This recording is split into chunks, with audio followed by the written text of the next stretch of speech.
We're super excited to we're super excited to be here today. We have an exciting panel with us for the Environmental Action Civics Week. I'm very pleased to be part of this session. My name is Anna Brown, and I'm going to just give a little bit of an intro, and then we'll formally introduce the panelists in a few moments, but really happy we're all here together. This event is part of the Environmental Action Civics Week and is hosted by Earth Force with the Bezos Family Foundation. As I mentioned, I'm Anna Brown, and I'm the vice chair of the Earth Force Board of Directors. And Earth Force has actually a very special place in my heart because I first got involved actually decades ago now as one of the first youth advisory board members to Earth Force. This was back in 1994 when the organization was just coming into being. And I was invited to join Earth Force and the Youth Advisory Board because of my own experience with environmental action civics. Though at the time, this was back in the 90s, that wasn't a concept that I was familiar with, and I don't even think the term fully existed at that point in time. But I started working with the Youth Advisory Board because in the late 1980s, when I was in elementary school, about 8 or 9 years old, I formed a group called Concerns About Kids' Environment, or CAKE, in my small town in Maine, along with some classmates. And initially, we actually came together because we were afraid about the state of the environment. This was a time that some of you may remember the ozone layer was thinning. I live in a small town kind of near the ocean, and we would regularly see news about beach closures and contamination. And we really didn't know what our future would hold. But we were fortunate to connect with some wonderful adults who supported us in our process, and we decided to transform our fears into action. So together, we ended up conducting some research. We did some trash collection enterprises and tallied up what we found. And we came to realize that there was a highly destructive qualities of polystyrene foam or styrofoam. So we ended up drafting a petition to propose a local ban of polystyrene foam from food-related packaging in our town. We ended up going to the town council multiple times, testifying. We organized a march down Main Street.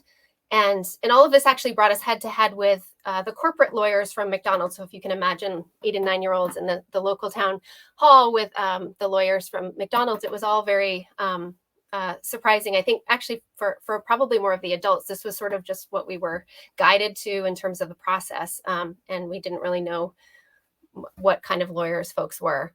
But it was a pretty exciting period of time in my life. And in the end, the ban actually passed unanimously by the town council. So for me, this was not only it was a policy feat that was pretty remarkable. I don't even think it's been later in my life that I've realized how remarkable it was, but it was also really formative for me and for many of my peers who directly experienced the power of civic action. So since graduating from elementary school, I've gone on to focus on a lot of other environmental work in my professional career. I work a lot on climate change nowadays. But I was really pleased a few years back to rejoin Earth Force as an adult on the board and to now be in the vice chair position. So before we get into meeting our panelists, I did want to spend a few minutes to give folks a bit of background on Earth Force. And thank you for we've seen the first slide, but yeah, just to recap, the mission of Earth Force is to engage young people as active citizens to improve the environment and their communities for now and in the future. And the fundamental to Earth Force is a belief that civic experiences are an essential part of creating a prepared citizenry that's able to address systemic environmental issues. Earth Force helps educators ensure that young people have 3 experiences. One is work in a youth-adult partnership to select an environmental issue that young people want to work on. Second is deliberate relevant policies and community practices. And third, to ask for change from someone in power.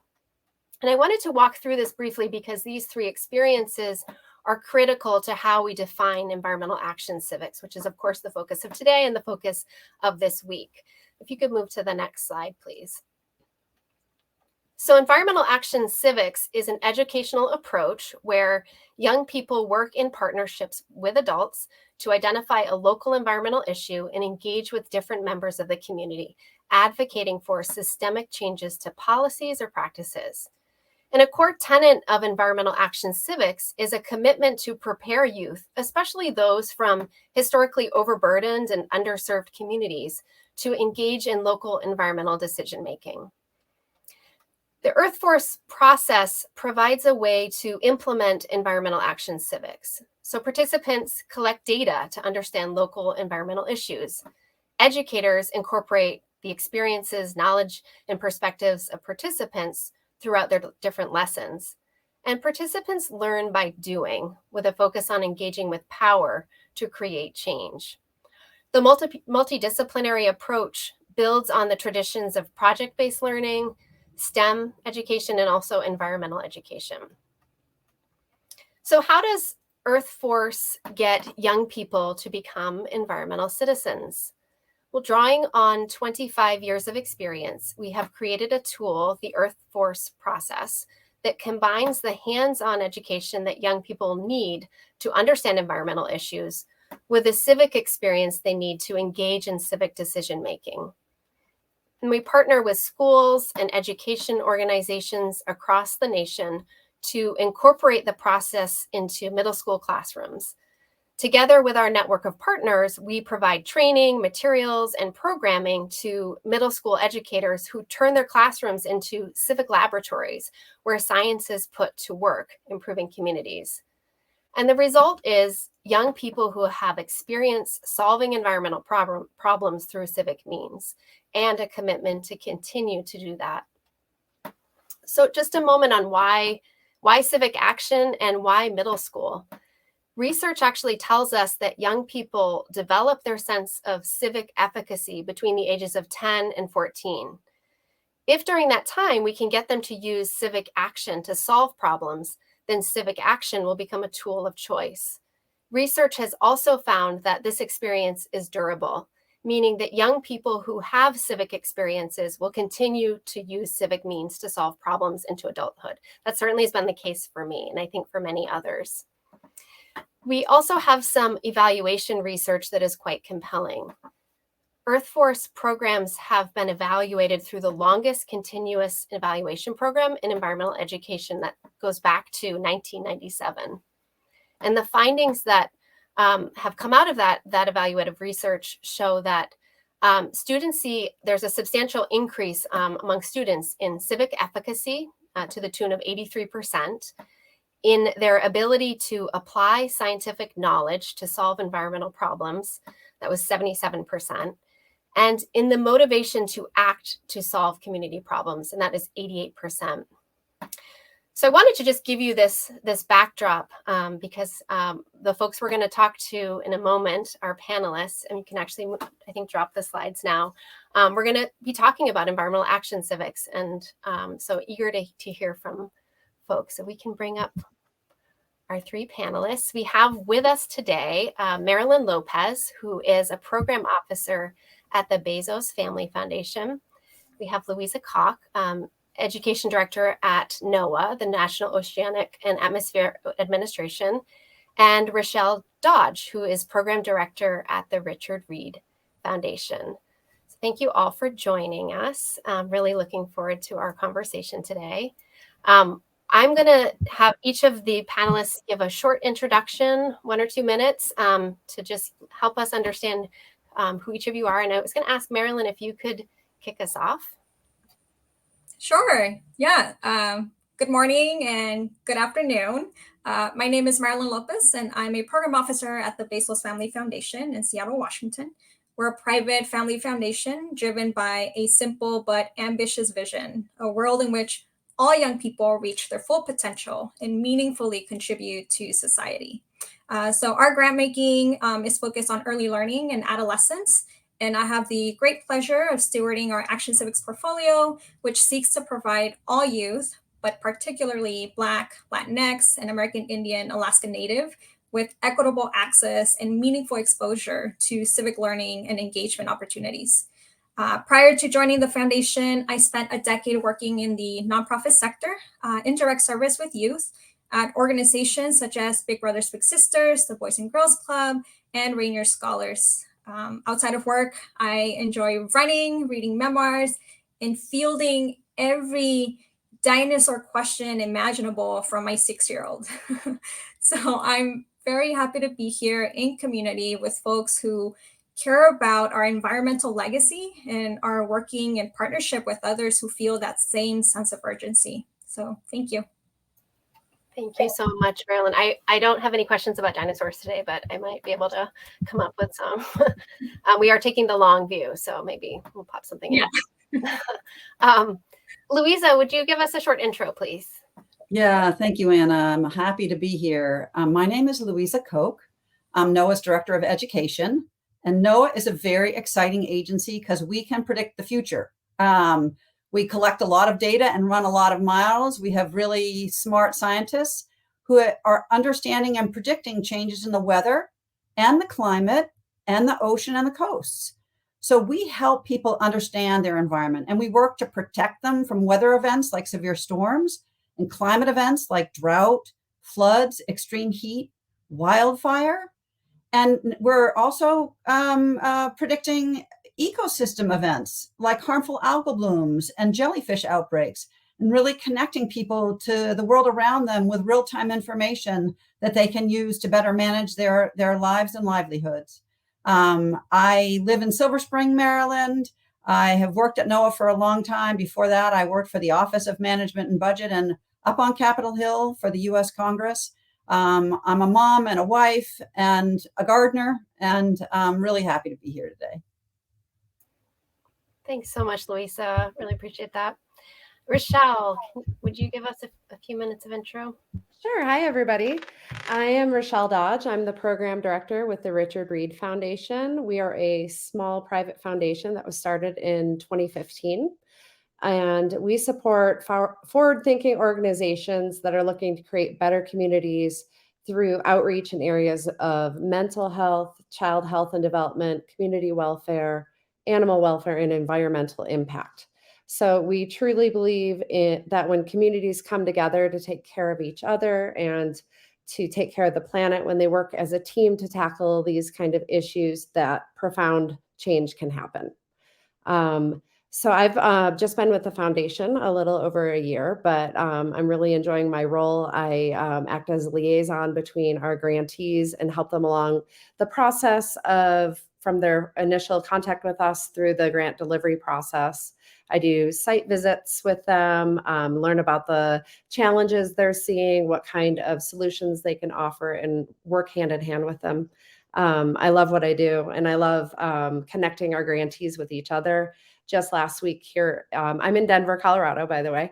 Just last week, we had somebody from Earth Force out here, and I was able to connect them with one of our local grantees that does environmental education and enrichment opportunities for underrepresented youth. And I just love making those kind of community connections. When I'm not working, I have 2 sons and a husband, and we love to hike and we love to ski and camp and do all the sports and crazy things that just make time fly. But I'm really happy to be here in good company. So thank you for having me. Thank you, all of you, for giving us a little picture of who you are and what you work on. I am actually curious to ask each of you a question. Just knowing about sort of the focus of Earth Force is really focusing on kids' lived experience. I was curious to have each of you reflect on if there was a lived experience that drew you to the work that you're doing now in some way or another. And Marilyn, could I ask you to jump in with that one first? Sure. Yeah. So many reasons draws me to this work, but I would have to say that the most potent memory that I have was experiencing Tropical Storm Allison back in 2001. So for context, I was born and raised in Houston, Texas, in a predominantly Hispanic, Latino working class community. I'm the oldest of six, 3 brothers and 2 sisters. We're twins. And I'm also a first generation Mexican American through my father and second generation through my mother. To set the stage, we lived in a 3-bedroom house on a $36,000 household income. So looking back at 2001, I want to say I was 11 years old, and it was early June, and I just remember seeing in the news that like a tropical storm had formed, and my parents had started gathering supplies. Like there wasn't an option to leave. It was one of those where it felt like, oh, is it really going to get that bad? But also, we can't afford to leave our things and everything that we have worked so hard to have, right? So I just remember they started buying supplies. We went to nearby grocery stores, which were being depleted of food and water. And so then I remember that when the storm had made landfall, like I think we experienced 4 days of heavy rain, which led to some very devastating flooding across the Houston area. My street flooded, which wasn't unusual, but this time I do remember just seeing water seeping through the baseboards of my bedroom and my mom trying to mop that water in vain. And after that, I remember waking up in my bed surrounded by 12 to 14 inches of dirty, murky, and toxic water. And just learning that my parents had stayed up all night trying to protect us and trying to protect our house. Finally, we decided that we needed to leave because we couldn't predict when help would arrive. And I think the scariest moment for me was walking out that front door. And at least for me at that time, it was like shoulders deep water. And for my parents, almost just as much, if not waist deep. But pretty much walking out and seeing my mom and my uncle who lived not too far away and had walked over to help us get out, each of them carrying one of my sisters like above their heads. Because the fear was that if you trip, we're going to see a baby underwater. So as an 11-year-old, just seeing that and walking behind them and thinking, oh my gosh, like I need to be on high alert. I need to be ready to help. I need to be ready to rescue. And then at the same time, making it, surviving that, and having, being displaced for a couple of days and finding ourselves with like rashes. And then, days later, starting the cleanup and recovery of our house and standing in line like for food, water, clothing at like FEMA stations. So that for me changed everything. Like I was already aware of a lot of the disparities, when it comes to like tree canopies or, shade and how the heat affects us. But that in itself was just something like, oh, wow, okay, like this is bigger than me. And so we need to be aware, but we also need to be taking action. So yeah, I would say thanks for asking me to start this off. Yeah, I mean, how formative, and yeah, what a powerful thing to have experienced at such a young age. And yeah, I really appreciate you sharing that with us. Yeah. Louisa, I wonder if you could jump in. Is there one experience or something that you lived through that sort of helped kind of informs where you are today? Stories like Marilyn's make me really happy that I work where I work today, because it's giving people that knowledge that the storms are coming, and then helping them make the decisions while they're in those storms. And when I look back at my own childhood, I spent a lot of time outside. I mean, that's just what we did. And I loved it. So it's just always been a place that brings me peace. And early on, I started being concerned about the health of the planet and wanting to protect the planet. And I remember those fourth grade recycling drives that we used to do where we would, try and make sure that the stuff that we were using could be reused and reducing and recycling. So, that stuff was all really baked into my childhood. Later on, I started really seeing the connection between the evolution of humans and the world around us. As beings on this planet, we're from this planet, we're of this planet, and we're healthy when we're well connected to this planet. And so between those two things, I just really enjoy helping strengthen the connection people have to nature. And through that connection, hopefully wanting to protect our planet a bit more. Yeah, thanks so much. That's really very helpful window into your work in this space. Rochelle, I'd love to hear from you next. Great. Well, I'll echo what Louisa just said, your connection to nature and just my own personal love of this world that we are in has really driven me to help our foundation focus more on funding environmental education. I hike, I garden, I compost, I'm outside, and that's where I feel at peace. That's where I feel closer to a higher power. I feel, it moves me.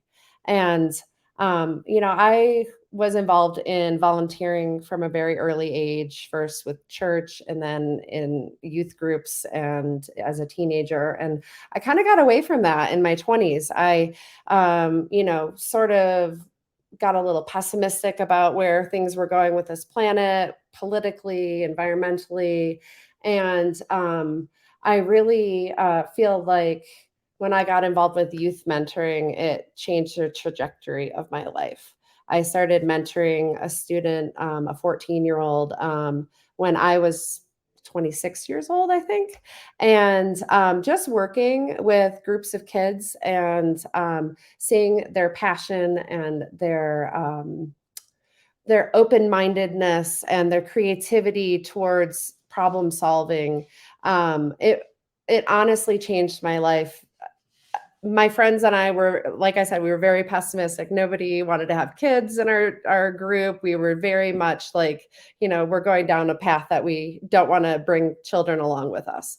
But once I started youth mentoring, I met my husband. We decided to have kids, and I truly believe in, the power of this next generation, the power of future generations to make change. And it excites me and it gives me hope for, what's to come. Thank you. Really appreciate that. Mm-hmm. So I'm going to jump into some other questions, and I'd love to ask you, Louisa, a question first, and others, if you'd like to jump in, that's great too, but we can, we'll just sort of go from here. But I was curious, Louisa, there's a lot of different ways to engage and support environmental work. You've been in environmental education for a long time. Can you talk about what you see as compelling and exciting that has to do with environmental action civics in particular? So NOAA's been involved in environmental education for more than 50 years. And we do it in a lot of different ways, and we've been learning how to do it better for a long time. It was about 10 years ago when we were updating our program approach. We held a workshop with environmental education experts because we wanted to get fresh perspectives and have people kick the tires on what we were doing. We invited Vince Meldrum, among others. And one of the clear messages that we heard was that education research, and just like you were saying earlier in this talk, shows that taking actions can really help strengthen the stewardship ethic. So we have been including action projects in our work for a long time, but we decided to make it more formal, more explicit. And so, for example, we have a program called the Bay Watershed Education and Training Program, which we refer to as BWET. And the core experience for the BWET program is the Meaningful Watershed Education Experience, or the MIWE. So every student has to go through that we support. And in the guidance, we said anybody that's doing one of those experiences needs to conduct an environmental action project that directly addresses an issue in their community. So it was a really important step for us to formalize it. And we've been seeing that it works well in practice. So I'm just going to give one example, but we have so many, it's a little painful to pick one. Howard County, Maryland is an amazing BWET project. They've been working with us for a long time. And as part of their BWET program, they have their students investigate a local stream and assess its health. So is the water clear? Is there a lot of trash around? They actually get boots on and get nets on and scream a lot. And they do manage to scoop up species from the stream. And they look to see how many different kinds of species they can see. The more species, the more diversity, and that means more stream health. Well, when the students looked at the stream, they saw that there were issues. And as part of their work, they put together a proposal to address them. And then as part of their civic engagement, they actually presented their proposal to county and state officials. And when they did that, Senator Cardin was part of the audience, Maryland senator. And I remember he stopped and he said, look, you need to hold public officials accountable for protecting your resources. Doing this kind of work helps make that connection and helps hold them accountable. After they presented, they learned a couple of weeks later that the county had decided to use some of its funds to do the restoration work that they had recommended. So those kids were just so excited that their solution was actually being implemented, and it gave them such a strong sense of empowerment. I am confident that most of those kids will remember that experience for a long, long time. Yeah, that's amazing. Thank you. That is indeed very exciting and compelling. Marilyn, I'm wondering if you have anything also to share on what's exciting and compelling about environmental action civics. Yeah, young people aren't waiting for us for permission or approval.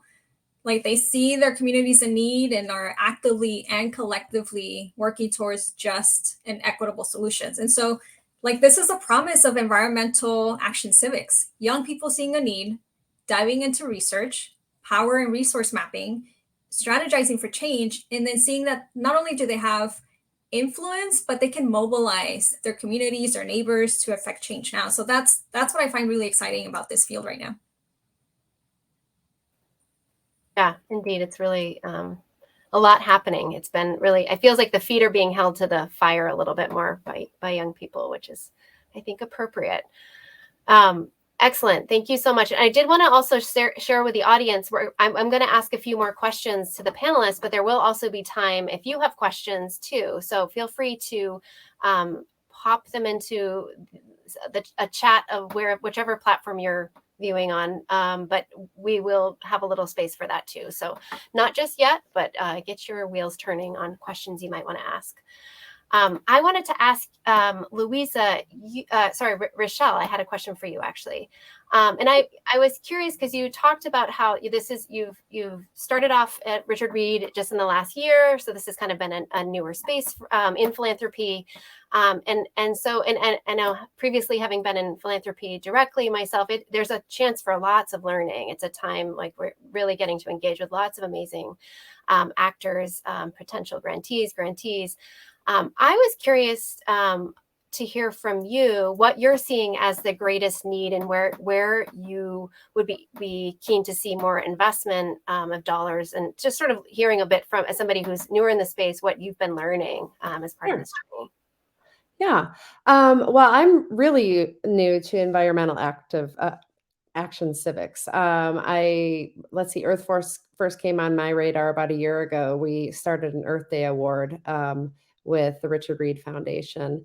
And I never knew there was such a thing. So it's been a great journey so far over the past year learning about it. And I would say in the nonprofit world and just speaking to all of our grantees, we're seeing a big need with the decrease in the volunteer workforce right now.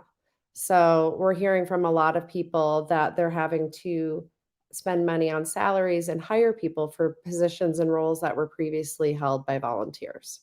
Um, so that's a big need that we see right now. Another need that we are hearing a lot more about are just the cost of goods, the cost of transportation, operational expenses rising across the board with inflation. So that's another area where we're getting a lot of requests for funding this year.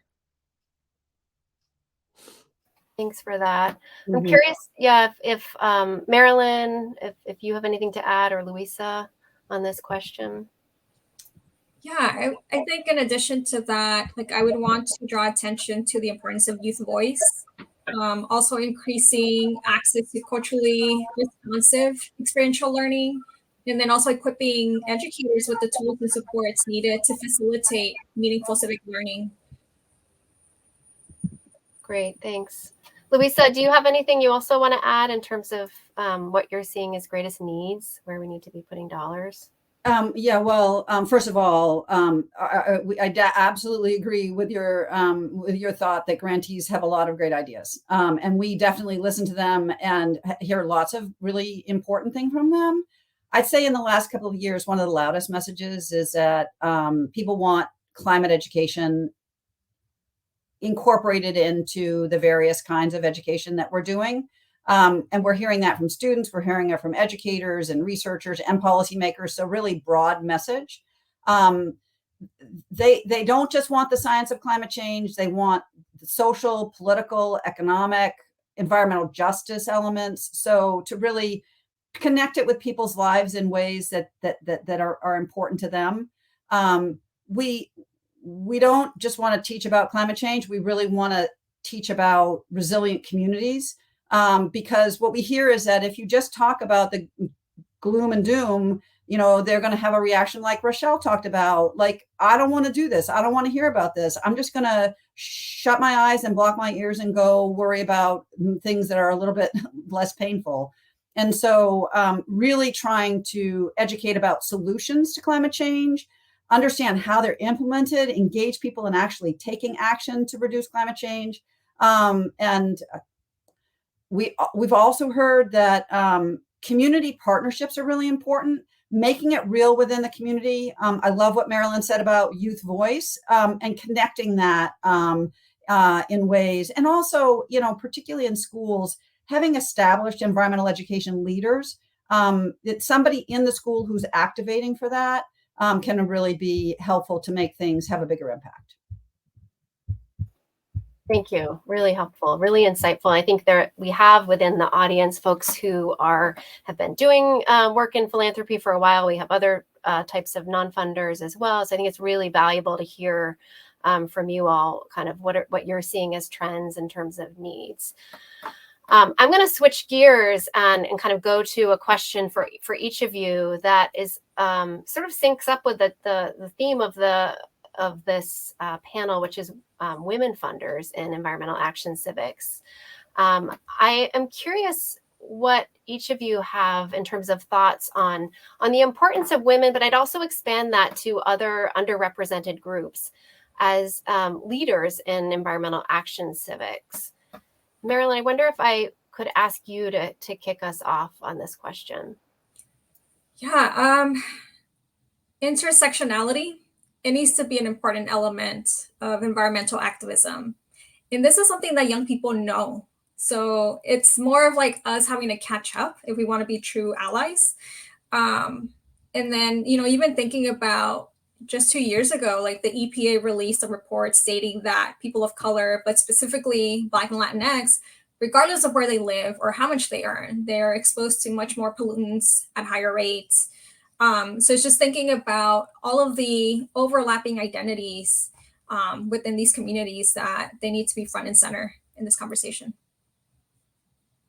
Really appreciate that point. Thanks a lot. I think it's been interesting how sort of what is seen as environmental has kind of shifted over the last decades, frankly. And I think it's really an important set of shifts that are happening. Yeah, I'm curious.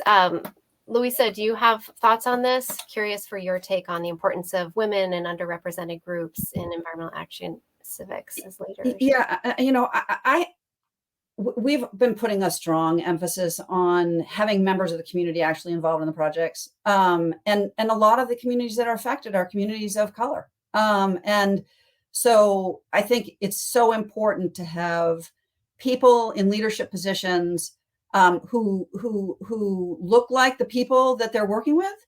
I think it's really important to have people that understand and can speak to the community and speak with the community and understand what the community wants and values, so, and I think women are really good communicators and good organizers. And so it's a really natural, and they tend to care about their children and the earth around them. And so it's a really natural place, I think, for women, and a very important place for women of color to be. Thanks, Louisa. Rochelle, how about you? Oh, I 100% agree with you, Louisa. I mean, women, I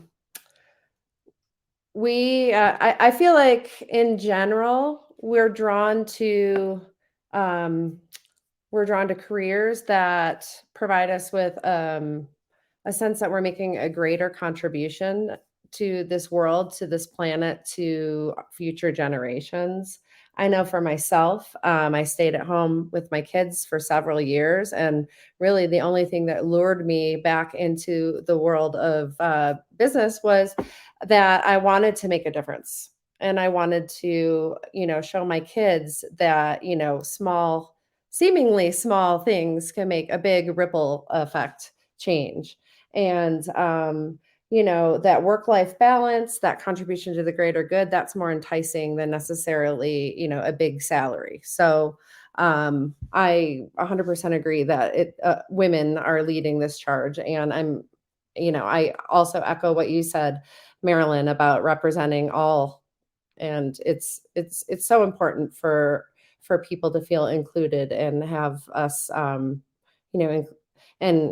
getting these kids involved in their future, because it's not just going to be a future that is determined by white men anymore. It's all of us in it together. Thank you. Really, really excellent points from each of you. I wanted to let you all know we have still some time for questions from the audience, and just to let you know that if you have a comment or question you wanted to share, please pop that in, and we can put those questions to the panelist. And it's been really fun seeing all the chat messages coming through. So thank you for on the technical side, Haley, for popping up what we're seeing coming from the audience. Is such an engaged group. So thank you for that. I had a question. I'm not seeing any popping in, but I will keep my eyes open for that. But I had a question for any of you, really, that it's sort of, for each of you in your journey on environmental action civics, if there's something that that has been kind of surprising or unexpected in your journey and coming into this work on environmental action civics, something that maybe kind of something you've learned or something you hadn't anticipated in jumping into this work or being on this journey for a while. Is that something that one of you would be willing to take on? Well, I'll start, but I have a feeling others will join in.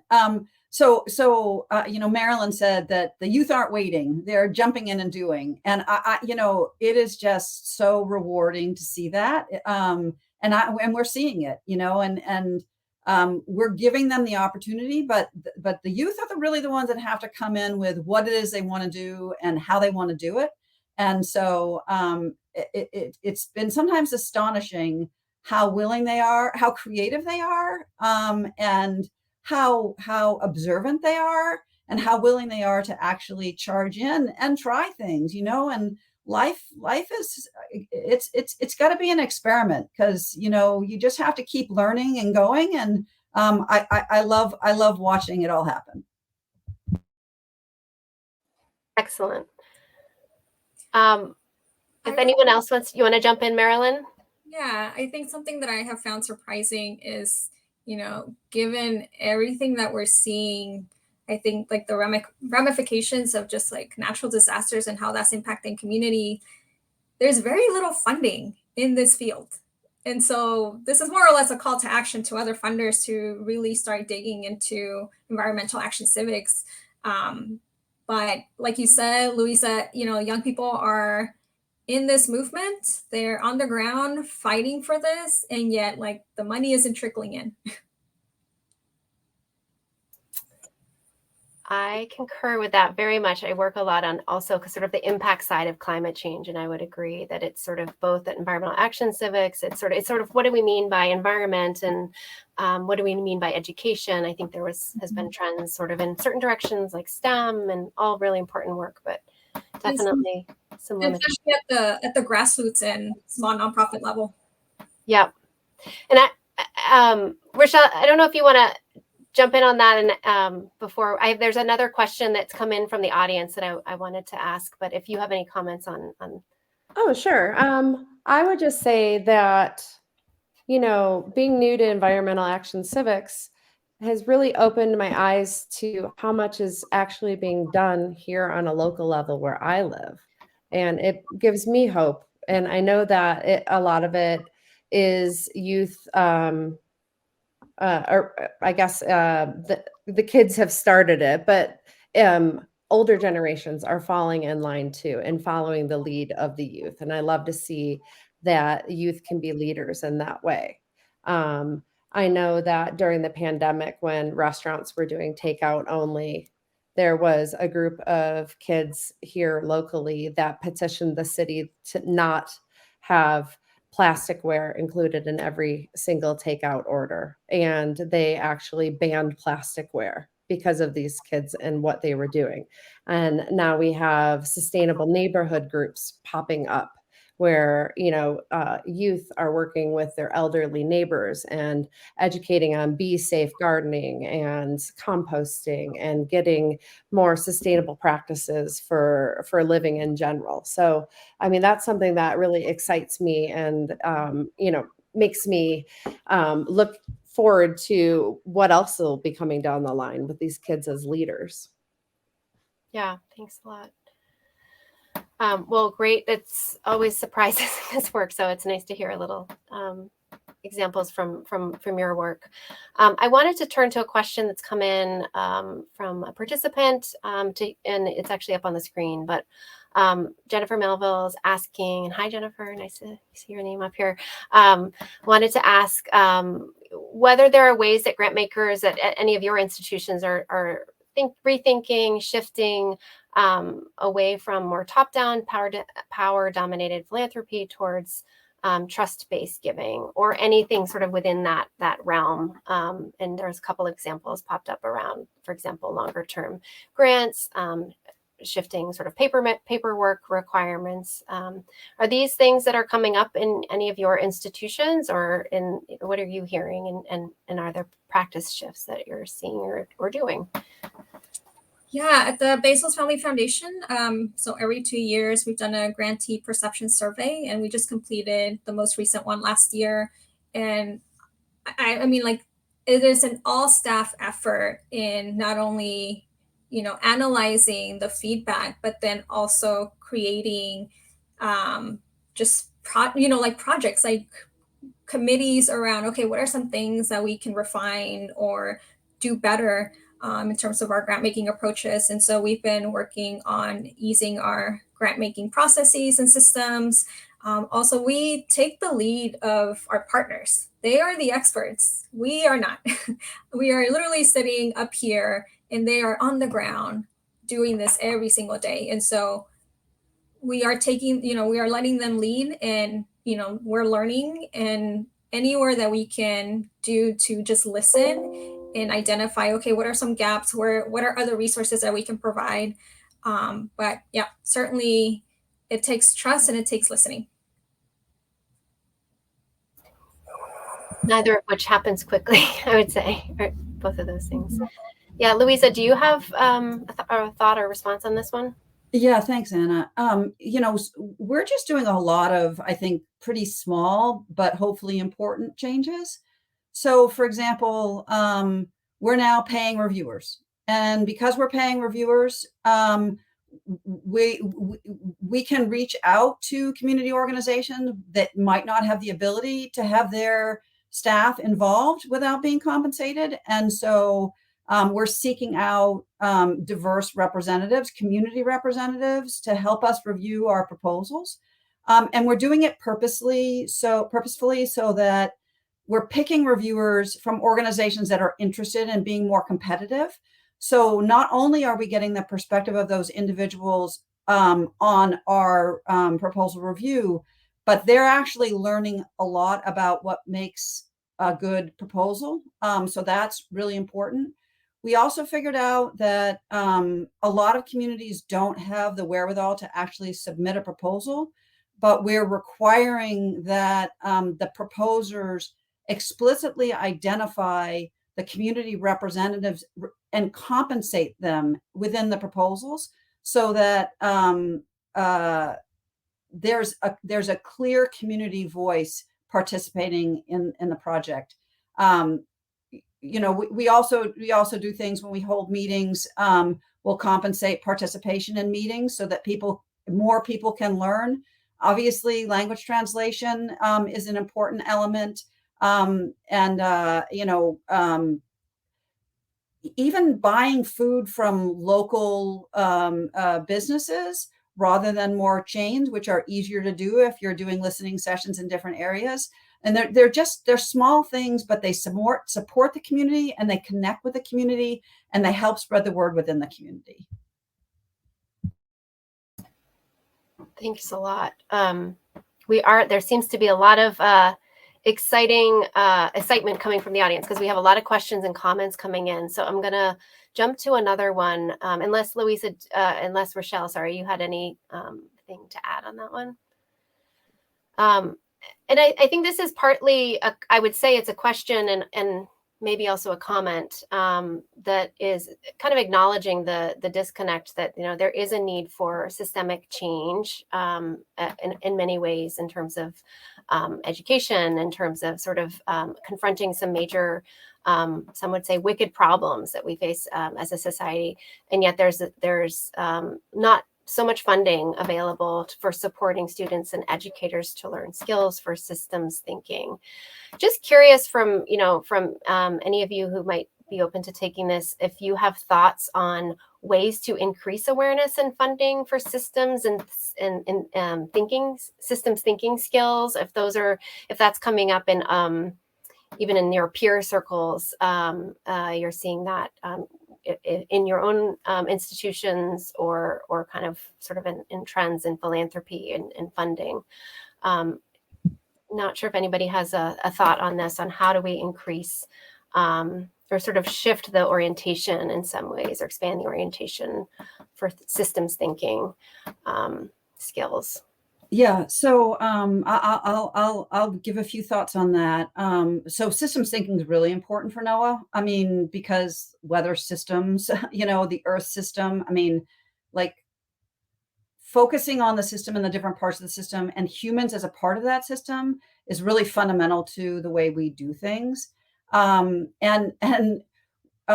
20 years ago, when we were starting to introduce climate impacts and climate forecasts to the public, because we were getting enough skill that was possible, we realized that that on the news stations, usually the only scientist in a news station is the weather forecaster, and the weather forecaster is all about systems thinking. And so the system is moving in, the weather is coming from the west, and so like it provided us a very good basis to start thinking about how not just the Earth system, but the human system connecting with that could be reinforced. So it's a really challenging topic, but a really important one.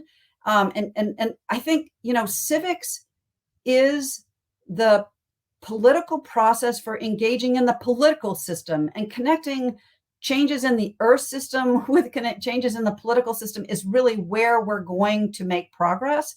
So I love the question, and we have a long way to go to really more fundamentally integrate them. But it is definitely a high priority for the NOAA education grants.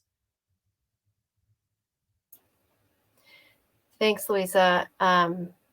Yeah, I think this is a really important question, and I think partly opportunities like this, I think spaces like this to sort of put the spotlight on some of these challenges and the needs and new models or different models for education are ways to kind of build awareness, which is what I sort of one of the starting points, I think, for shifting practice. I just scanning through to see what other questions. A lot of good questions here. Some are kind of more comments. I am curious. So there was a comment or question coming in from Amy Clarice, which notes that we've been told by affected communities that they don't like being referred to as resilient. Definitely heard this also. Do funders have thoughts on that language and how we can describe that differently? I think there's lots of discussion on this in different spheres. Curious for any reflections. Well, I'll just throw out that's, people, language means different things to different people. And you need to understand what the words you use mean to the people that you're talking to, which is why that community connection is so important. So for some communities, being resilient is a really positive thing. And for some communities, it doesn't make sense to them at all that should be their focus. And so I really come back to having a strong connection with the community where the power balance allows the community representative to explain the out of touchiness that an expert might have in communicating with the people. The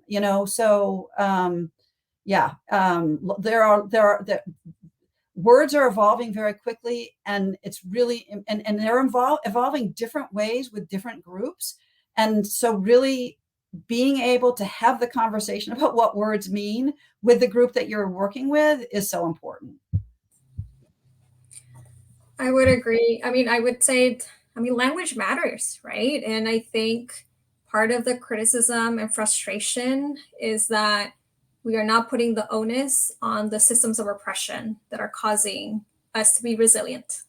So, it's definitely, positive as a base framing, but at the same time, like, we need to hold these systems accountable. We need to hold others accountable. Yeah, great point, Marilyn. Thanks for that. We are coming up. We have a few more minutes left. I am just going to see if there's any last questions before I'm going to ask the panelists in a few moments we're going to have a quick round just to sort of try to do the impossible, which is to sum up things in one word. But I'm going to ask everybody to do that. I really appreciate all your comments, and thanks so much to the audience for sharing some of your reactions and questions. I think it's been really great to hear from our speakers, and really great to hear what's on different audience members' minds. Before we wrap, I did want to ask each of you to, in one word, sum up the importance of environmental action civics for young people. And I will be a little lenient if it's more than one word, that's okay. But start with one if possible. Rochelle, do you want to go first? Sure. For me, that word would be legacy. So mentoring, becoming a parent, and then supporting orgs that engage and activate younger generations all help me personally have hope that I'll leave something behind that is positive in this world. Like I said before, so much is out of our control, but I'm excited to see what my children and others in their generation can do for this planet and for this world. Great, thank you. Louisa or Marilyn? Marilyn? Either one of you. Responsibility.